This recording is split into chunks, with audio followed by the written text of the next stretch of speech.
বিশ্বের সবচেয়ে দ্রুত বর্ধনশীল ও দ্বিতীয় বৃহত্তম জাতি হল মুসলিম জাতি বা মুসলমানেরা। মুসলমানদের দুটি বৃহৎ ধর্মীয় উৎসবের একটি ঈদ উল ফিতর, অন্যটি ঈদ উল আজহা। যথাযথ ধর্মীয় মর্যাদা ও ভাবগম্ভীর্যের মধ্য দিয়ে সমগ্র বিশ্বব্যাপী এক বিশাল আয়োজনের মাধ্যমে মুসলমানদের অন্যতম বড় ধর্মীয় উৎসব ঈদ উল আজহা উদযাপিত হয়ে থাকে।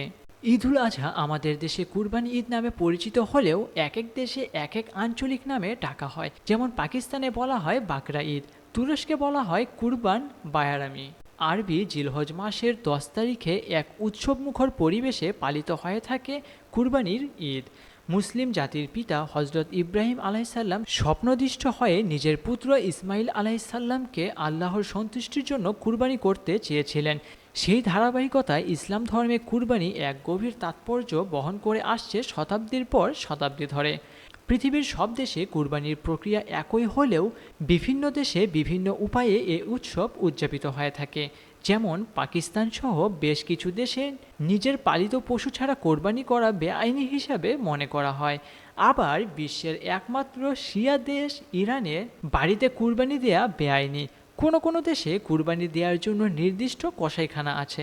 তবে চলুন জেনে নেওয়া যাক কোন দেশে কিভাবে পালিত হয় ঈদ উল আজহা। পাকিস্তান। পাকিস্তানে ঈদ উল আজহা 4 দিনব্যাপী উদযাপিত হয়।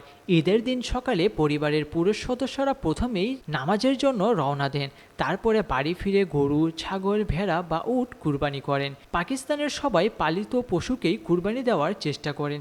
এজন্য অনেক আগ থেকেই পশু কেনাবেচা শুরু হয়।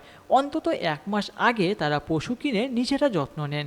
সরকারি ছুটি থাকায় যে যার মতো করে ঈদের খুশি ভাগাভাগি করে নেন। অনেকেই ঘুরতে বের হন। বিশ্বের একমাত্র শিয়া দেশ ইরানে বাড়িতে কুরবানি দেয়া বেআইনি। কুরবানির জন্য নির্দিষ্ট কসাইখানা রয়েছে সেখানে। ইরানে খুব ভোরে কুরবানি দেয়া হয়। সকালে ঈদের নামাজ আদায়ের আগে কসাইখানায় রওনা হন সবাই মাংস সংগ্রহ করতে। তারপর তারা নতুন পোশাক পরে নামাজ আদায় করেন আর সারাদিন প্রিয়জনদের সঙ্গে খাসি বা গরুর মাংসের নানা পদ খেয়ে উদযাপন করেন ঈদ উল আজহা। সংযুক্ত আরব আমিরাতের মতো ইরানেও পশু কুরবানি দেওয়ার জন্য নির্ধারিত স্থান রাখা হয়। এর বাইরে পশু জবাই করা বেআইনি হতে পারে। তাজিকিস্তান। তাজিকিস্তানের মানুষেরা ঈদের নামাজের মধ্য দিয়ে শুরু করেন ঈদ উল আজহা। তারপর শিশুরা প্রতিবেশী ও আত্মীয়দের বাড়িতে বেড়াতে বের হয়। এরপর পুরুষেরা পশু কুরবানির জন্য ব্যস্ত হয়ে পড়েন। তাজিকিস্তানে অনুমোদিত স্থান ব্যতীত কুরবানি দেওয়ার নিয়ম নেই। মাংস নিয়ে বাড়িতে আসতেই তা রান্না শুরু করে দেন নারীরা।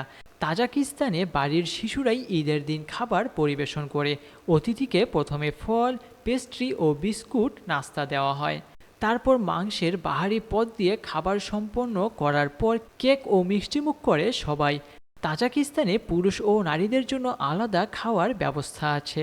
এই দেশের প্রতিবেশীরা অবাধে এক বাড়ি থেকে অন্য বাড়িতে যেতে পারেন, কারণ তাদের সবার ঘরের দরজা প্রতিবেশীর জন্য সবসময় খোলা থাকে। আফগানিস্তান। তালেবান শাসিত আফগানিস্তানে অন্যান্য দেশের মতো যথাযথ উৎসবমুখর পরিবেশে ঈদ উল আজহা উদযাপিত হয়ে থাকে। আফগানিস্তানে ঈদ উদযাপন সম্পর্কে তেমন কিছু জানা না গেলেও এতটুকু অনুমেয় যে তা অবশ্যই কঠোর বিধিনিষেধের মধ্য দিয়েই পালিত হয়। আফগান সমাজে ঈদের দিনে একে অপরের বাড়িতে যাওয়ার রেওয়াজ রয়েছে। এরই প্রেক্ষিতেই ঈদের 1 সপ্তাহ আগ থেকেই বাড়িঘর পরিষ্কার থেকে শুরু করে কুরবানি পশুর কেনার প্রস্তুতি নেওয়া হয়। তাছাড়া আমাদের দেশের মতো তারাও কুরবানির গোশত পাড়া প্রতিবেশী, আত্মীয় স্বজন ও গরিব মিসকিনদের মাঝে বিতরণ করে। কুস্তি ও বুচকাশি নামে ঘোড়া দৌড় বা ছাগল ধরার মতো ঐতিহ্যবাহী খেলারও আয়োজন করা হয় আফগানে। তুরস্ক। তুরস্কের অনেকেই পশু কুরবানি দেয়া এড়িয়ে যান। এর পরিবর্তে তারা সমমূল্যের অর্থ দাতব্য প্রতিষ্ঠানে দান করে থাকেন। ঈদ উল আজহাকে তুর্কি ভাষায় কুরবান বায়রামি বলা হয়। এদেশে মানুষেরাও ঈদের দিন শুরু করে নামাজের মাধ্যমে। তুরস্কে সাধারণত ভেড়া কুরবানি দেয়া হয়। অনুমোদিত কসাইখানা, বসাখানা ছাড়া অন্য কোথাও পশু কুরবানি করা বেআইনি হিসাবে মনে করা হয়। এগুলো সবগুলোই বড় শহরের কাছাকাছি স্থানে নির্মিত। সংযুক্ত আরব আমিরাত। আবুধাবির শেখ জায়েদ মসজিদে প্রতিবছর ঈদে জাতীয় নামাজ অনুষ্ঠিত হয়। সংযুক্ত আরব আমিরাতেও 3-4 দিন ধরে ঈদ উল আজহা উদযাপিত হয়। যদিও সেখানের মানুষেরা নিজেদের বাড়িতে পশু জবাই করতে পারেন, তবে যথাযথভাবে কুরবানি ও এর বজ্র দ্রুত অপসারণের লক্ষ্যে কসাইখানার নির্ধারিত স্থানেই করা হয়ে থাকে কুরবানি। সমগ্র আফ্রিকার বেশিরভাগ মুসলিম দেশ যেমন তিউনেশিয়া, মরক্কো ও মিশরে ঈদুল আজহা উদযাপন শুরু হয় ঈদের নামাজ আদায় করার মধ্য দিয়ে। ভেড়া, ছাগল বা মেষের মতো পশুই তারা বেশি কুরবানি দেয়। এরপর পরিবার নিয়ে মজাদার সব পদের স্বাদ উপভোগ করেন। ইন্দোনেশিয়ায় ঈদুল আজহা উদযাপনের রীতিনীতি অনেকটাই পাকিস্তানের মতো। ঈদের নামাজের পর তারা রাস্তায় কুরবানি করে। এই সাম্প্রদায়িক অনুষ্ঠানে প্রতিবেশী, পরিবার, বন্ধুসহ সবাই জড়ো হয় প্রক্রিয়াটি দেখতে। ভারত ভারতীয় মুসলমানরা সাধারণত ঈদুল আজহার জন্য ছাগল বা ভেড়া কুরবানি করে থাকেন। ঈদের নামাজের জন্য সেখানে নির্ধারিত এলাকা আছে।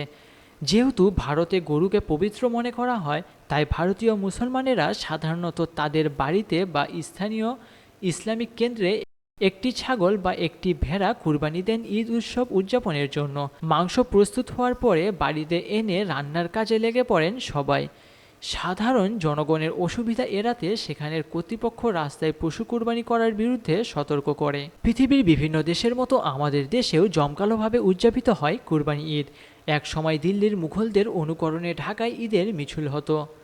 গরু কিংবা ছাগল জবাই থেকে শুরু করে মাংস কেটে প্রতিবেশী আত্মীয়র বাড়ি দিয়ে আসা পর্যন্ত সবটাতেই যেন উৎসবের থেকেও বেশি মাতোয়ারা পরিবেশ বিরাজ করে।